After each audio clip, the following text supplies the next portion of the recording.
Okay mga bossing, so may papakita lang ako sa inyo, no. So recently, itong natutulog natin na 59 open na M3, okay, naka straight pitch bike siya.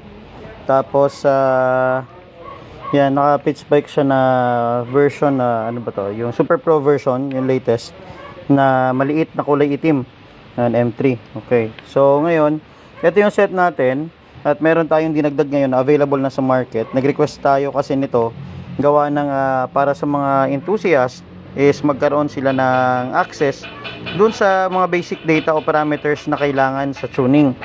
Okay, so pakita natin mga kaibigan na available po ito sa market. So plug and play lang po ito. Ayan o. So nakikita nyo ngayon dito yung battery, yung AFR, ito po siya nakakabit. Tapos dito lang po siya kinakabit sa ating tuning socket. Pag kinabit mo po siya, ayan, makikita nyo na. So, hindi pa siya umaandar. Ang babasahin niya is yung nababasa ng ECU. Okay? Ayan, ganito na makina. So, meron po siyang battery voltage, AFR, RPM, tapos ECT, and of course, yung TPS. Tingnan nyo po, Ayan.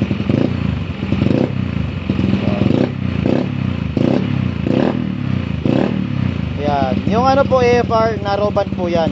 So ito po yung basic natin na race panel o race gauge. Yung panel na to, marami po siyang mamamonitor. Yan pong 5 na yan ang pinaka-importante sa tuner. So lahat ng tuner sigurado ako kailangan ito. Hindi lang yung racing, pati po yung mga nagtotono ng pitch bike ECU. Malaking bagay po ito. Okay, so yung mga kaibigan, sana makatulong po ito sa inyo. God bless po.